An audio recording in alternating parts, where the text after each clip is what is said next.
أعوذ بالله من الشيطان الرجيم.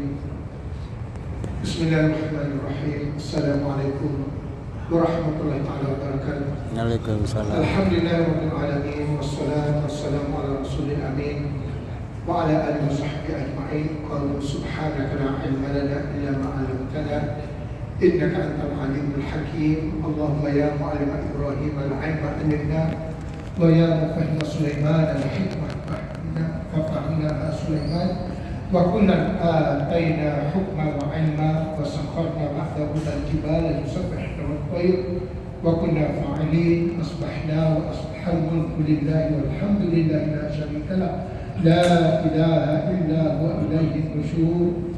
أصبحنا على فطرة الإسلام وكلمة الإخلاص وعلى دين نبينا محمد صلى الله عليه وسلم وعلى ملة أبينا إبراهيم حنيفا وما كان من المشركين. Tuan Kursi, Tuan Imam, Tuan Ahli Kuasa, Tuan-tuan dan puan-puan mata Allah sekalian, bersyukur dan bersyukur kepada Allah Subhanahu Wa Taala kesekian kalinya kita masih lagi dapat menghirup oksigen yang Allah Subhanahu Wa Taala bekalkan kepada kita, sehingga mudah-mudahan berakhirlah juga nanti Ramadan kita dan kita dapat melalui Ramadan pada kali ini. Tambah lagi kita dah masuk pada fasa pecuntan, kita kata ya, fasa 1, fasa 2. Fasa yang ketiga ialah atqun minan nar, iaitu lepas daripada api neraka. Baiklah tuan-tuan dan puan-puan, saya berganti kuliah daripada sahabat. Jadi saya cuba untuk sama-sama bawa tajuk pada kali ini berkaitan dengan Al-Quran dan Ramadan. Kerana Allah Subhanahu Wa Taala dalam firman-Nya, Bismillahirrahmanirrahim, Syahrul Ramadan alladzi unzila fihi al-Quran hudan lin-nas wa bayyinatin minal huda wal furqan. Allah Subhanahu Wa Taala turunkan bulan Ramadan satu keistimewaan yang mana keistimewaan itu mengangkat kita umat Islam menjadi umat yang terbaik. Turun pada bulan Ramadan. Bulan Ramadan itu sama dengan bulan-bulan yang lain, Rajab, Sya'ban, Syawal dan sebagainya. Tapi kerana turunnya Al-Quran, maka Ramadan terus terangkat. Kota Mekah sama saja dengan kota-kota yang lain. Tapi kerana tempat turunnya Al-Quran, kota Mekah, kota Madinah terus menjadi tanah haram. Allah Ta'ala angkat Nabi SAW sama dengan Rasul-Rasul lain. La nufarriqu baina ahadin min rusuli, tidak ada kita beza-bezakan para Rasul. Namun lantaran turunnya Al-Quran kepada Nabi SAW menjadikan Nabi SAW penghulu kepada seluruh Nabi-Nabi yang lain. Jadi Allah Subhanahu Wa Taala memberikan kepada kita satu anugerah, satu kelebihan yang tidak ada pada umat lain, yaitu Al-Quran. Al-Quran yang kita kata jadi pedoman kita, yang kita nak bacanya dan kita nak fahaminya, serta untuk kita tadabbur ayat-ayatnya. Allah Subhanahu Wa Taala menjadikan Al-Quran itu kalamullah yang diturunkan keseluruhannya ke langit dunia pada malam Al-Qadar. Ini orang bahas malam bila, Lailatul Qadar dan sebagainya. Nabi SAW pun tak tetapkan malam bila, dan para ulama pun adalah bagi ciri-cirinya dan sebagainya. Sayyidatina Aisyah radhiyallahu anha bila ditanya, "Ya Rasulullah, kalau aku bertemu dengan malam Lailatul Qadar, apa aku nak buat?" Itu dalam hadis menjelaskan bagaimana Sayyidatina Aisyah bertanya ke Rasul. Bermakna Lailatul Qadar itu memang wujud, dan kalau aku bertemu Lailatul Qadar, apa aku nak buat? Maka Nabi SAW beritahu kepada Sayyidatina Aisyah, banyakkan doa, takfir minat doa, Allahumma innaka afuwun tuhibbul afwa fa'fu anna. Allahumma innaka afuwun tuhibbul afwa fa'fu anna.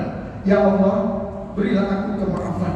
Kerana kita ni banyak sangat silapnya. Silap dengan diri sendiri, silap dengan orang keliling, jiran, tetangga dan sebagainya. Maka mohonlah ampun banyak-banyak pada malam Lailatul Qadar itu, pada malam Lailatul Qadar itu. Allah Subhanahu Wa Taala menurunkan, kita kata Al-Quran tadi, daripada Baitul Ma'mur, langit yang atas sekali, turun kepada Baitul Izzah. Ini semua kita sedia maklum, iaitu turun sejumlah 30 Al-Quran daripada Baitul Ma'mur, langit yang ke-7. Dan kata Ibn Abbas, itu berada pada langit ke-7 bersetentang dengan Kaabah.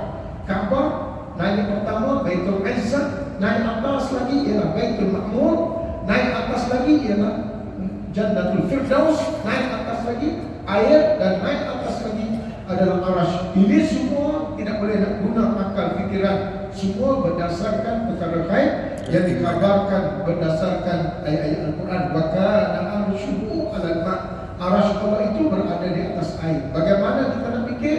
Itu kita tak payah fikir. Apatah Allah Ta'ala nak tunjuk kebesarannya dan keagungan dan kehebatan Allah Subhanahu wa Ta'ala.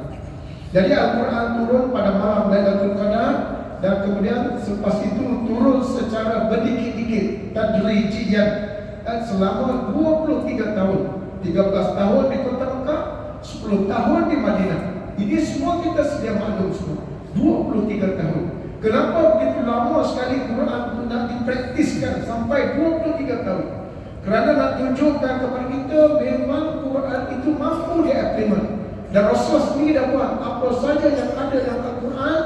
Nabi SAW dah praktis. Tak ada satu ayat pun kita kata, oh ini tak sesuai, ini nak tak boleh sekarang, itu tak ada. Rasulullah dah buat semua, dan kita yakin. Siapa yang tak yakin, terpulanglah kepada diri masing-masing.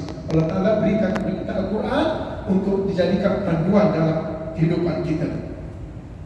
Allah Ta'ala sebut lagi dalam surah Ad-Dukhan, Bismillahirrahmanirrahim, Inna anzalnahu fi lailatin mubarakah, Inna kunna munzirin. Sesungguhnya kami telah menurunkan Al-Quran itu pada malam yang berkah, kerana sesungguhnya kami sentiasa memberi peringatan dan amaran kepada hamba-hambanya berkaitan dengan azab Allah Subhanahu wa Ta'ala. Allah Ta'ala sifatkan malam Lailatul Qadar itu ialah malam yang penuh dengan keberkatan. Apa makna keberkatan? Satu, buat satu, berganda. Sampai disebut dalam surah Al-Qadar lebih baik daripada 1000 bulan. Cuma kita orang Melayu ni bila kata 1000, dia cuma bagi dapatlah 83 tahun, something lah bulan dan sebagainya. Tapi pada hakikat dalam bahasa Arab, 1000 itu bermaksud banyak. Tak payah nak kira berapa. Maksudnya lebih banyak. Kalau ada juta, mungkin 1 juta. Kalau trilion, mungkin lebih baik daripada 1 trilion. Ibarat macam tu. Kerana formula Arab ni banyak ke 1000. Pada masa itu 1000 lah. Sekarang dah berganda lah. Jadi malam itu lebih baik daripada beribu-ribu bulan, itu maknanya. Jadi bermakna siapa yang buat satu, yang berganda. Ini offer daripada Allah Subhanahu wa Ta'ala.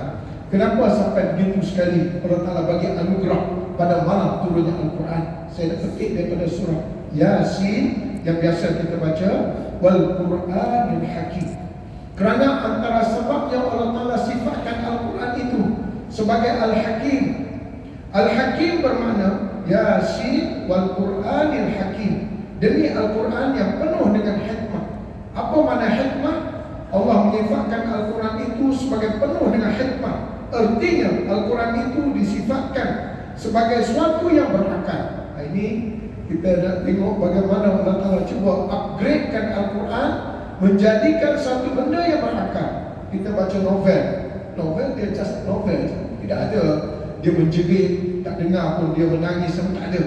Tapi Al-Quran Allah Ta'ala jadikan satu benda, makhluk kalam, tapi dia boleh berbicara, boleh berbincang, boleh dia ajak dalam musyawarah, boleh minta pandangan dan sebagainya. Itu maknanya Al-Hakim. Hakim ataupun hikmah, iaitu melakukan sesuatu perkara kena pada masanya dan kena pada bentuknya. Kalau Mak Saleh kata, doing the right things at the right time by the right person. Yaf'alu ma yanbaghi 'ala al-wajhi alladhi yanbaghi fi al-waqti alladhi yanbaghi. Iaitu melakukan satu perkara itu kena pada tempatnya. Yang orang duk sibuk tentang dakwah secara hikmah, ud'u ila sabili rabbika bil hikmah wal mau'izatil hasanah. Hikmah ni susah. Kita nak macam mana hikmah sebenarnya? Adakah kita tolerance kita terlalu tinggi, kita downgradekan Islam itu sendiri, kita letakkan macam mana dakwah? Ini semua Allah yang berikan kepada orang itu. Dia bertindak secara hikmah. Orang yang jauh dengan Allah tidak akan dapat hikmah. Untuk dapat hikmah, mesti kita dapat dengan Al-Quran. Kerana Al-Quran itu Allah Ta'ala sifatkan sebagai satu yang berakal, yang boleh berbicara dengannya. Dengan menyifatkan Al-Quran sebagai penuh hikmah, berarti Al-Quran itu bersifat hidup, beremosi, punya tujuan dan mampu menggerakkan ke sesuatu arah yang tertentu. Dia pandu kita. Oleh sebab itulah kehidupan kita berteraskan Quran, dia memandu kita. Yang kita baca dalam Al-Fatihah, ihdinas siratal mustaqim, tunjuklah aku jalan yang lurus. Dia akan pandu kita jalan lurus. Sekali apa saja yang kita buat, mesti landaskan Quran. Quran kata apa, kena follow. Tak follow, habis sesat. Itu dia kata bukan jalan yang sesat dan bukan jalan yang kau rekai. Sesat bila tak ikut waste dan sebagainya. Waste dia kata dah, pusing kanan, tak mau, nak teruskan juga. Akhirnya aku dah cakap, kamu sesat dah. Kira lagi sekali bagaimana nak sampai ke sini, ke satu tempat yang kita tak pernah pergi. Akhirat kita tak pernah pergi. Tak ada seorang pun yang pernah pergi balik bagi tazkirah, tuan-tuan saya baru pergi akhirat untuk ikut dalam kata. Hanya Rasulullah, itu pun Rasulullah diberikan keizinan untuk tengok syurga dan neraka. Pasal takut nanti orang kata ada ke tidak syurga neraka. Kafir Quraisy dia menafikan. Muhammad, kamu ni sibuk-sibuk kata ada neraka, ada neraka. Mana dia? Ajil lana qitana, cepat turunkan azab, kami nak masuk neraka. Nak tengok ada ke tidak apa yang kamu cakap. Akhirnya Allah Subhanahu wa taala bawa Rasulullah dalam peristiwa Isra dan Mi'raj dan tengokkan mana syurga, mana neraka. Kerana innama tu'adu la sadiq. Apa yang Allah Subhanahu wa taala katakan dalam Quran itu la sadiq, benar semua. Takkan Allah Taala nak cakap bohong. Kita bangun tidur, dia bagi oksigen, boleh minum, boleh berjalan, buka mata, bawa kereta, datang masjid, boleh sarapan, boleh sahur. Takkan Allah Ta'ala nak bohong kita. Dan Allah Ta'ala tak akan bohong. Innahuma tu'aduna la sadiq. Sesungguhnya apa yang aku sebut dalam Quran itu la sadiq, iaitu benar sama sekali.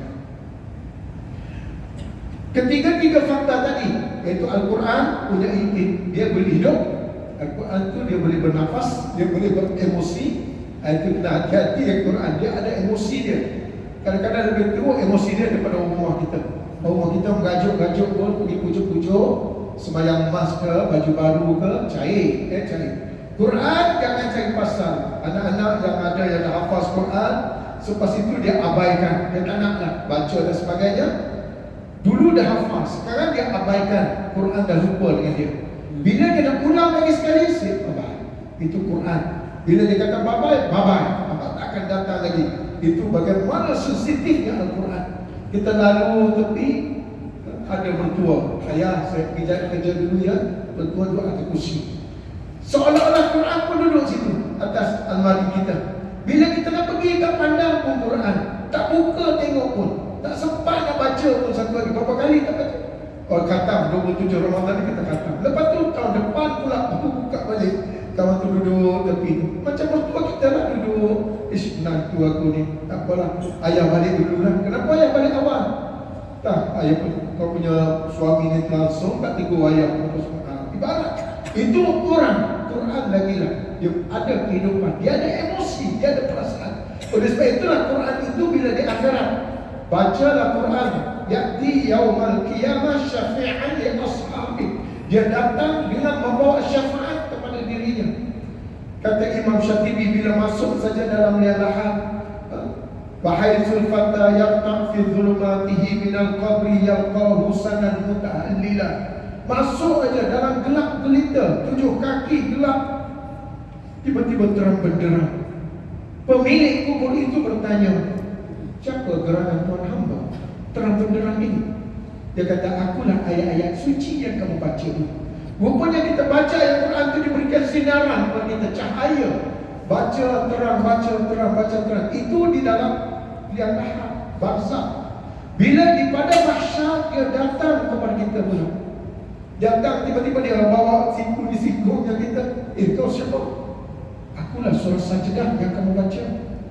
Allah, boleh tak izinkan aku beri syafaat kepada kawan ini? Kenapa? Dia baca aku masa di dunia dahulu. Dia membuka sayapnya dan akhirnya pembaca tadi duduk di bawah sayapnya. Itu antara kelebihan surah Sajdah. Kalau kita baca kelebihan surah Sajdah, dia berdatang kepada pemilik, orang yang membacanya di padang mahsyar dan minta izin dari Allah untuk beri syafaat kepada orang yang membaca. Dan mana-mana ayat Quran pun dia berfungsi bertindak sedemikian. Ketiga-tiga fakta ini menjadikan suatu itu punya hikmah, seolah-olah Quran itu ada ruh.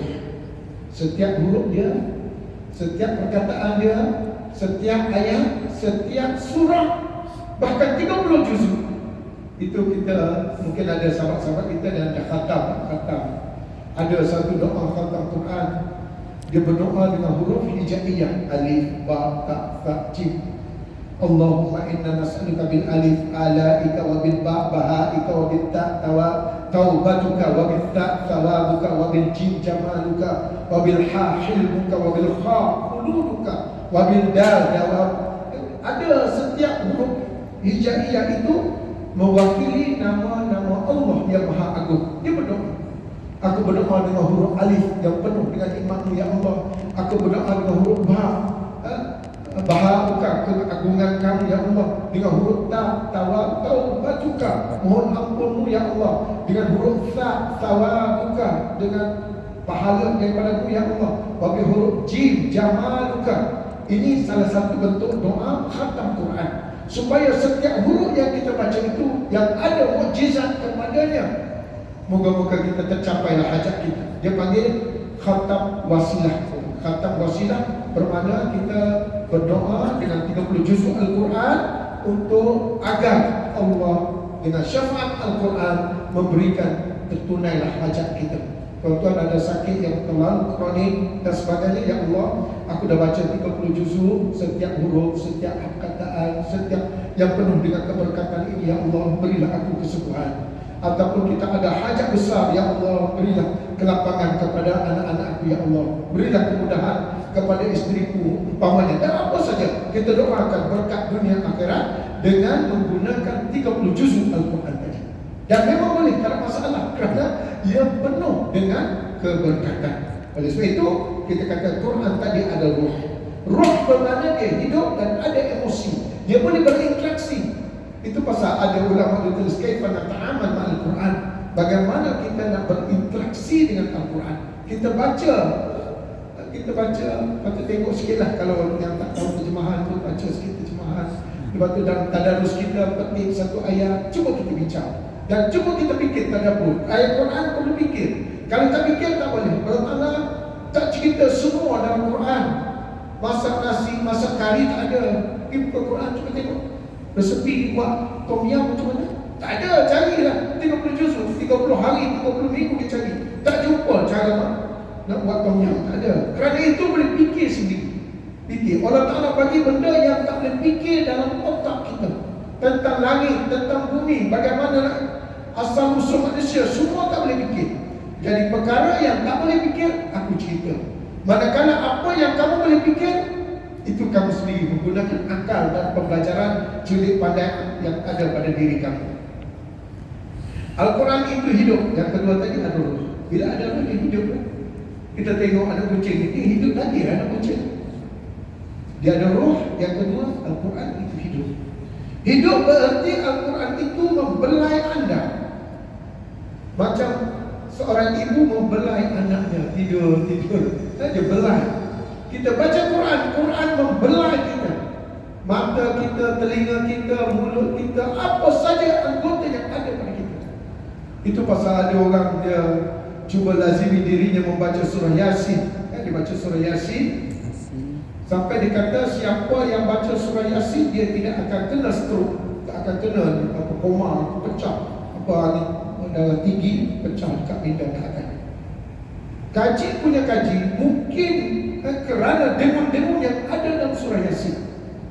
Kita baca Yasin wal Qur'anil Hakim. Ada dengung kita. Innaka laminal mursalin ala siratin. Dengung itu dia memberikan gegaran pada otak kita. Jadi saraf-saraf yang ada dalam otak tu bila kita dengung, dia macam penapis teh dan penapis santan. Kita tuang santan, kita kena ketuk sikit dia punya penapis supaya santan turun. Jadi bila kita baca surah Yasin dengan cukup dengan guna, dengung-dengung dan infaknya, maka dia akan menghilangkan segala benda yang melekat dekat otak. Yang insya Allah dengan berkat surah Yasin Allah ni tak akan kena apa stroke ataupun apa koma, badan hidup tapi dah otak dia dah macam mati, tak ada. Allah Ta'ala akan selamatkan dia dengan berkat surah Yasin tadi. Contoh itu sebagai contoh. Al-Quran itu hidup berarti Al-Quran membelai anda sehingga mensucikan hati anda dan membentukkan perasaan roh kita. Orang yang rapat dengan Al-Quran, dia tiap hari baca Quran, dia akan jadikan perasaan dia sentiasa segar. Orang tak baca Quran, tengoklah orang yang tak ada iman, tak ada. Senang je nak selesai masalah, naik jabatan kerja selesai. Dia kita macam tu. Kita tidak. Kita baca dengan kita baca doa surah Yasin. Bagaimana Hakim Yasin, Al-Quran Hakim, Allahumma farij anna humumana, ya Allah selesaikanlah masalah keluh kesah kami, ya Allah pergilah segala gurung kami dan sebagainya dengan berkat surah Yasin contohnya ya. Al-Quran merentasi ruang-ruang kita dengan membawa rahsia-rahsia yang mengetuk hati naluri kita. Dia roh, dia ada roh, dia hidup, dia datang pada seseorang, dia ketuk hatinya. Quran bercakap dengan hati. Dia bukan bercakap dengan minda, kognitif, bukan. Dia bercakap dengan hati. Dia datang, dia ketuk hati kita. Lepas tu nyala lampu sekejap. Bila tak baca, hilang balik lampu tadi. Bila kita baca, dia nyala lampu. Macam berlaku pada Sayyidina Umar. Bagaimana kita tahu Sayyidina Umar sebelum masuk Islam terlalu melawan Islam sampai nak bunuh Nabi SAW. Tapi bila dia mendengar adiknya baca, kebetulan hidayah Allah Ta'ala nak bagi. Bila baca saja Bismillahirrahmanirrahim, ma anzalna 'alaikal Qur'ana litashqa illa tadhkiratan liman yakhsha. Berlakulah monolog dalam dirinya.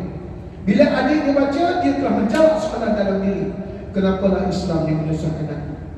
Sayyidina Umar datang macam tu soalan dia. Kenapa Islam menyusahkan aku? Kenapa orang Islam ni aku tak boleh selesa bila sebut saja Muhammad, merah muka, terus tarik pedang nak bunuh. Ada orang pun macam tu, tak boleh sebut Islam. Sebut Islam saja, ini apa teroris lah, Islamfobia lah. Kadang-kadang datang daripada orang Islam sendiri nak menghancurkan Islam. Orang kafir tu dia lah, orang bukan Islam tu. Dia orang Islam sendiri. Dia pelekehkan Islam pula. Patutnya dia rasa bangga. Naktas maksudnya bangga dengan Islam. Dan ada pula dia downgradekan Islam dia. Dia kata Islam sama je dengan agama kamu. Pandai tak dia cakap.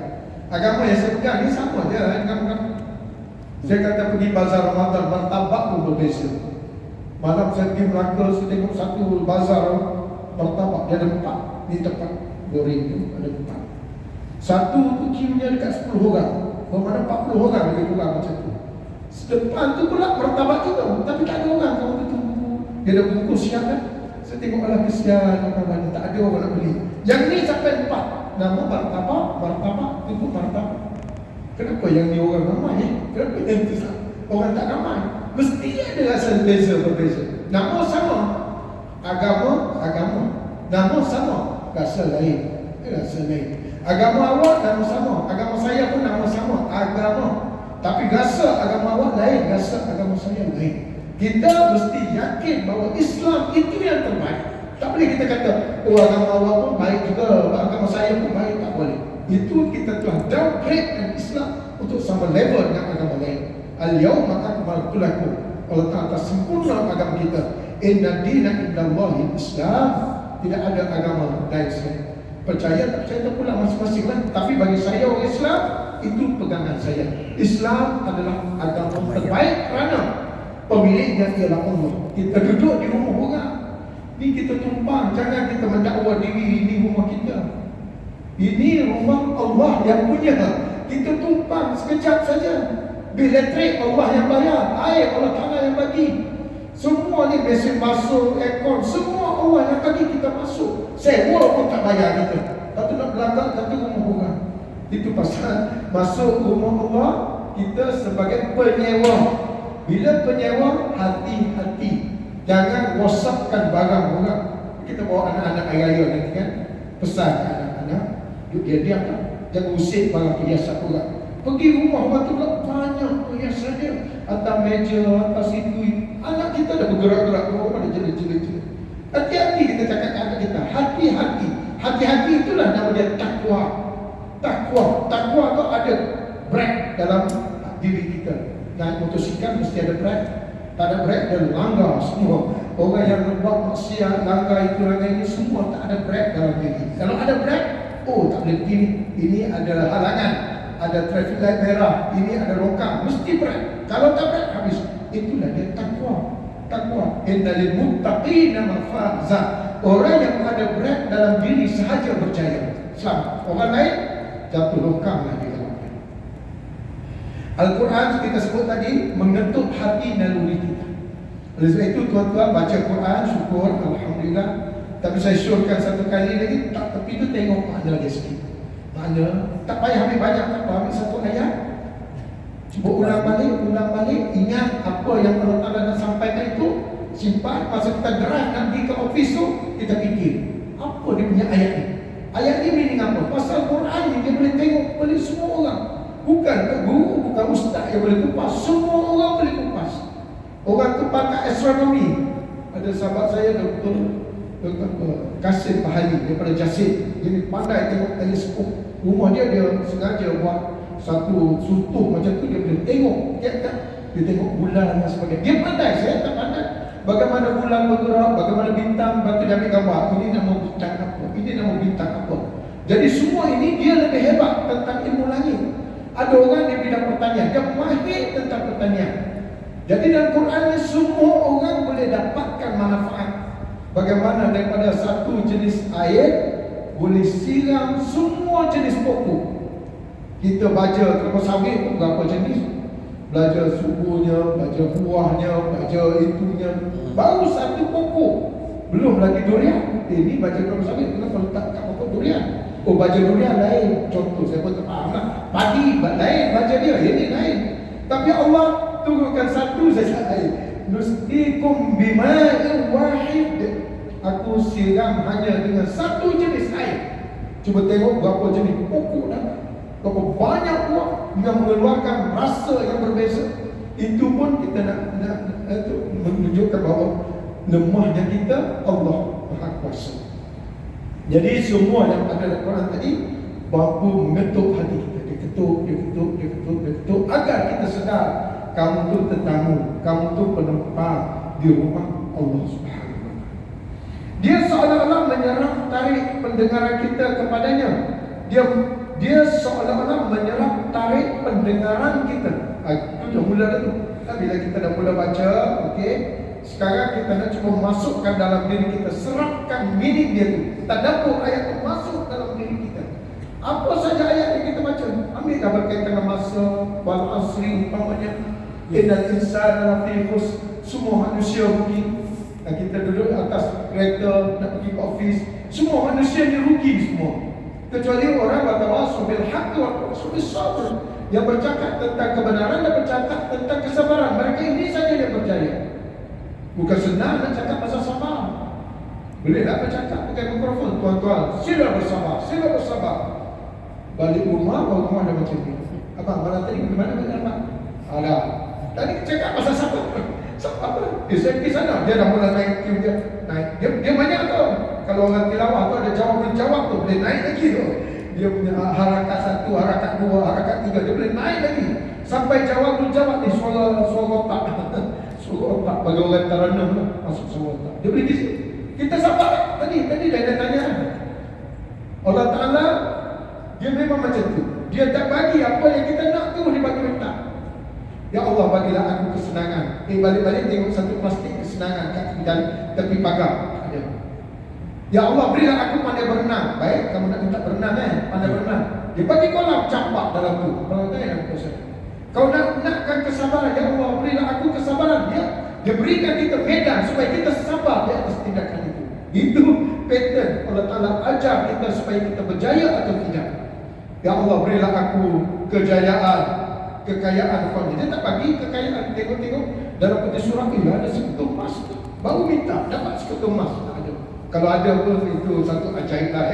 Satu ajaib. Rasulullah pun Bukit Uhud offer nak jadi emas. Kerana semua kena usaha. Nak kaya usaha lah. Kerana kamu ada gula, ada minda, ada kekuatan, ada usaha dapat. Dan aku akan bagi. Intan surullah yang surkum. Kamu bantu aku akan bantu kamu. Itu konsep sabar. Jadi nak dapatkan kesabaran itu bukan senang. Inna Allah ma'as sabirin. Sabar dengan pertolongan Allah, minta dengan Allah sabar. Contohnya sabar kita tak akan mampu kecuali Allah Ta'ala bantu kita. Sabar jika sekiranya kita sabar kerana Allah. Satu lagi sabar bersama dengan ujian-ujian Allah. Itu contohlah bertawasul.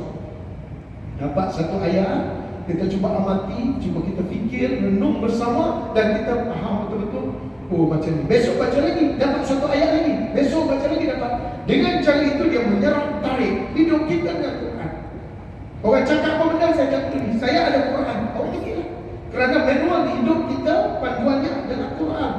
Cari selain daripada Quran kamu sesat. Bukan sekadar sesat, kamu akan dimarahi oleh Allah. Orang marah. Macam askar dapatkan satu tas. Awak pergi ke sana, saya minta awak dapatkan sekian maklumat. Tapi awak kena melalui sungai, melalui hutan, melalui itu. Dan kamu ada plan dia, macam mana dia dekat kompas dan sebagainya. Follow. Tiba-tiba dia tak ikut. Lepas tu 3 hari bos dia cakap, saya minta awak datang jumpa saya balik. Selepas 3 hari datang jumpa bos dia, mana barang yang saya suruh awak pergi ambil. Tak jumpa bos, awak ikut mana? Pasal dia tak ikut kompas ataupun plan yang dia diarahkan oleh apa tadi bos dia dan sebagainya. Jadi dengan itu Quran menyerap tarik pendengaran kita kepadanya. Dia mendedahkan sesuatu kepada kita.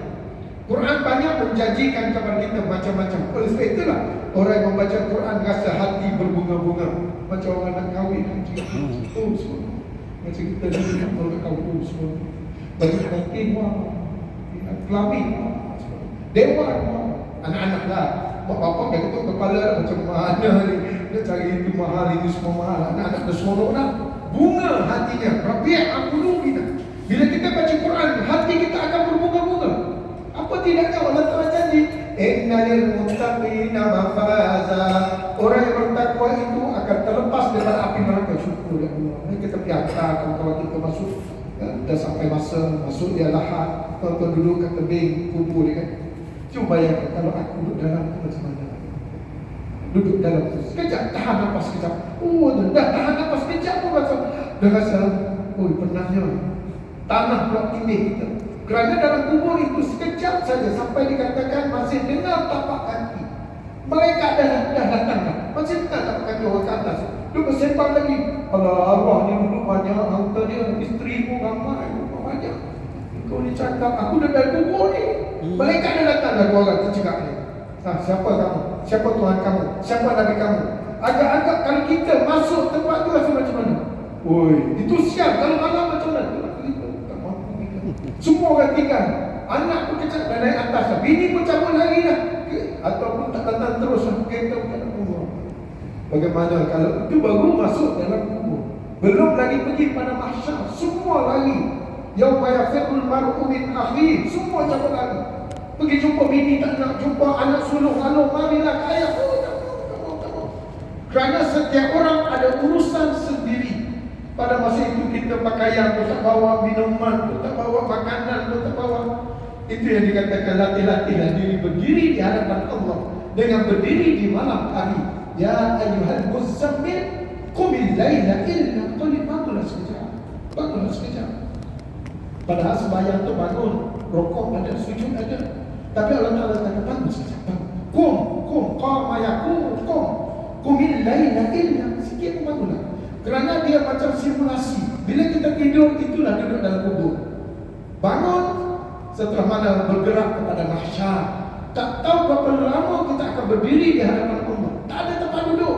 Jangan cari pasal bawa kursi lah apalah. Tak ada, semua berdiri. Waltafatis sahbu bisa sampai kata kaki bersilang dengan kaki orang begitu ramai. Bayangkan pada zaman Nabi Adam sampai Allah hujung dunia nanti duduk pada satu tempat. Macam mana agak-agaknya? Makanan tak bawa, duit satu sen pun tak ada. Kita tengok ikan orang tu makan sedapnya, orang kaya. Kau dapat kat mana ayam? Ini ayam aku tak bagi. Ini dah orang panggil selfish betul-betul. Langsung tak peduli. Nampak bini dia, kalau pergi kat bini minta tolong. Bini cabut lari. Allah Ta'ala gambarkan yauma yafirrul mar Yafir ni berlari, bukan mengelak. Lari terus. Nampak lagi, oh laki aku cabut lari. Allah Akbar. Di dunia ni, pantang bini tak ada ni mana lah. Dapat sahur kat kedai mamak dia. Allah, orang khusus seminggu.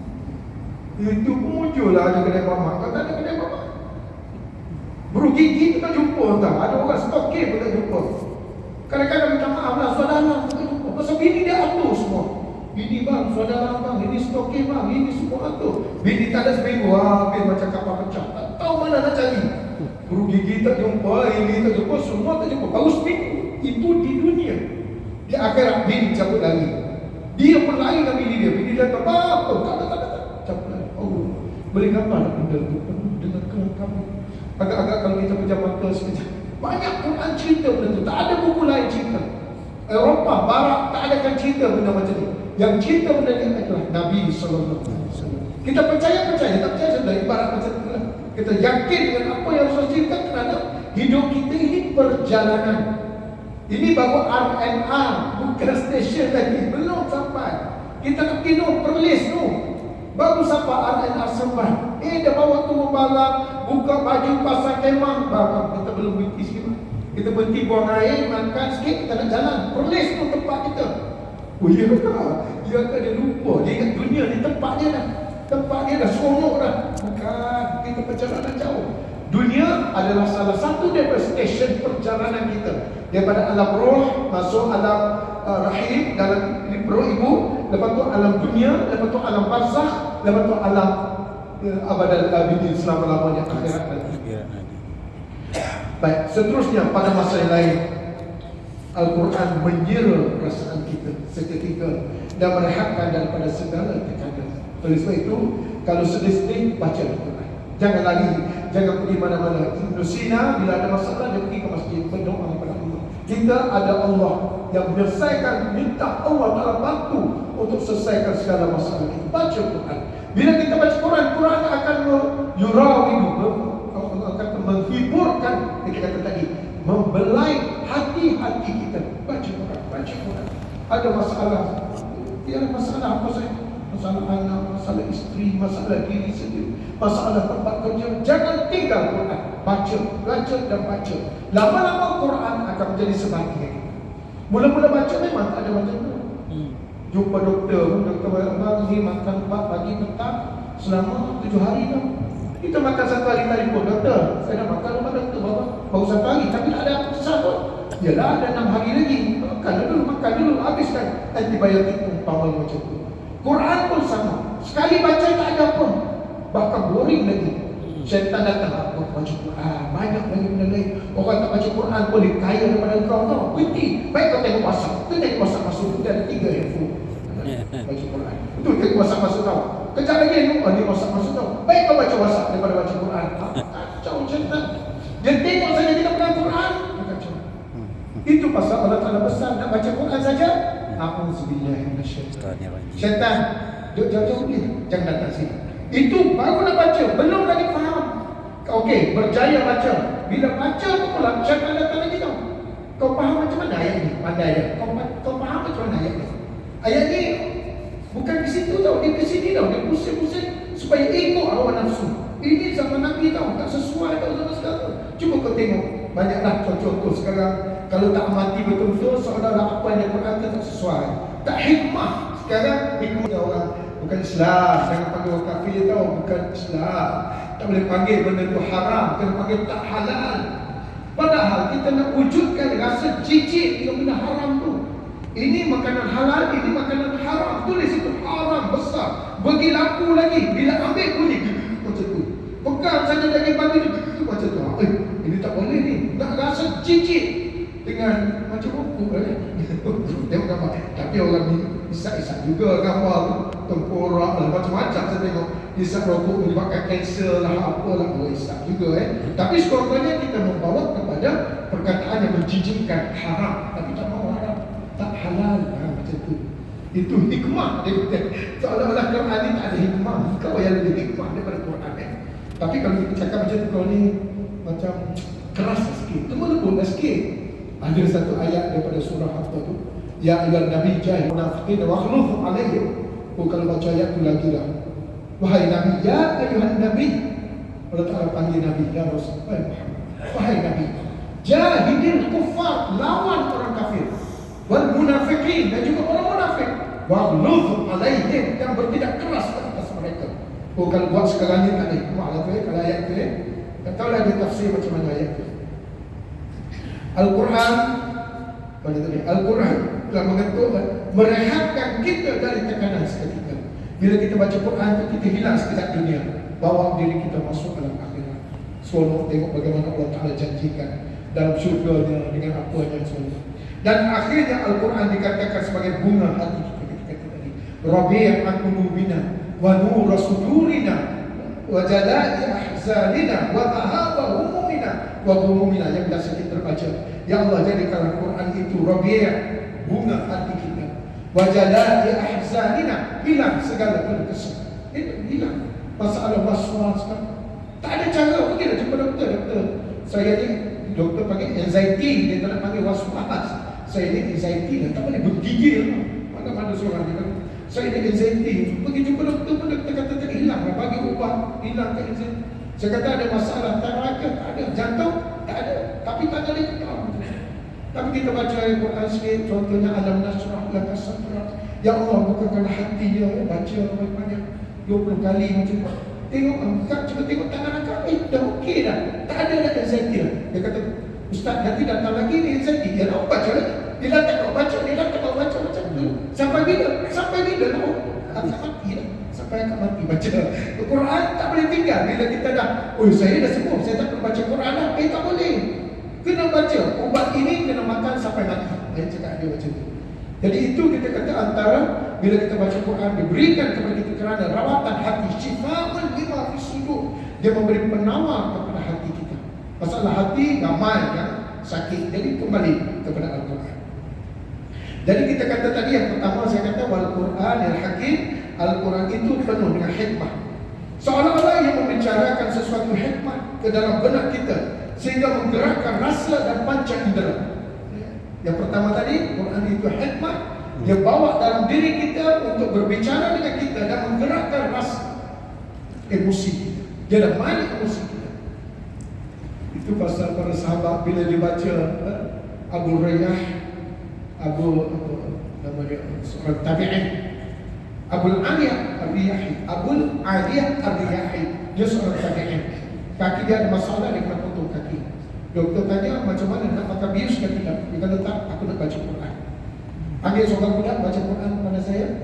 Panggil orang baca Quran tadi. Bila orang tu baca Quran, dia dengar Quran tadi, dia hilang. Dan doktor potong kakinya, tak ada rasa apa.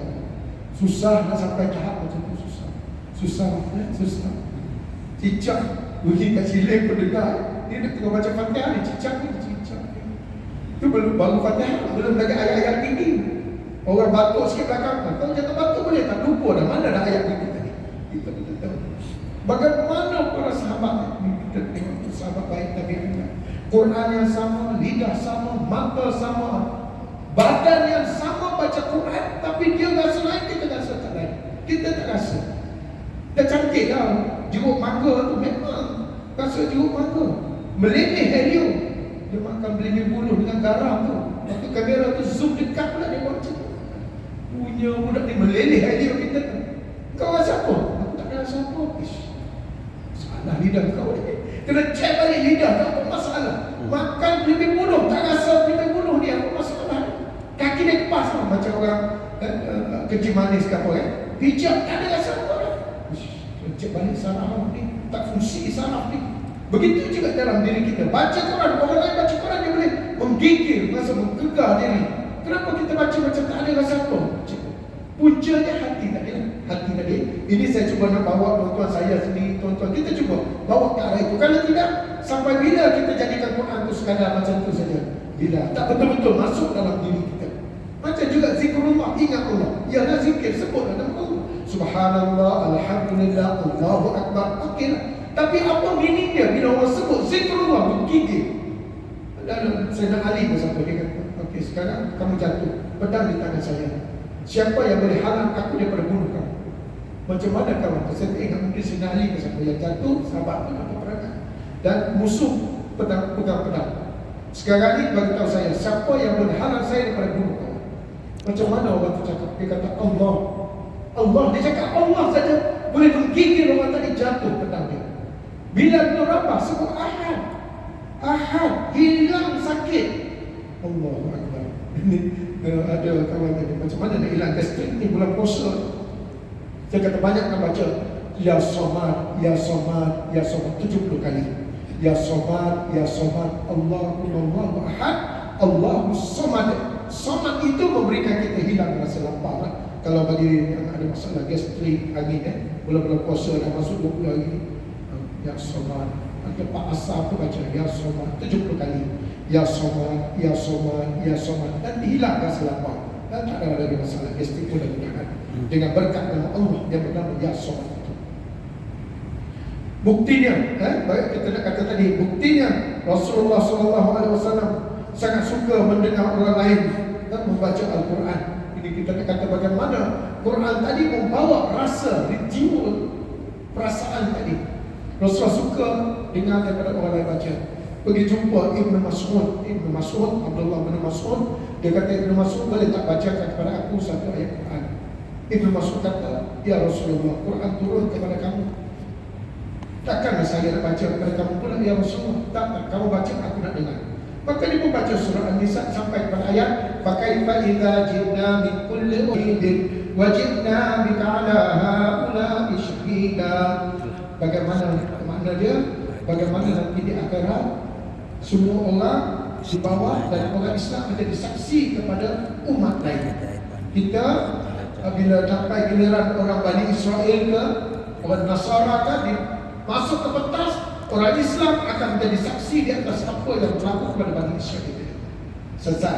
Yang kedua, kamu bila dipanggil, maka Rasulullah akan ada di situ. Aku pun akan menjadi saksi kepada kamu. Yang itu yang Rasulullah tak tahan. Akhirnya Ibn Mas'ud berhenti dan dia kata, aku angkat muka aku, tengok pada mata Nabi mengalir air mata.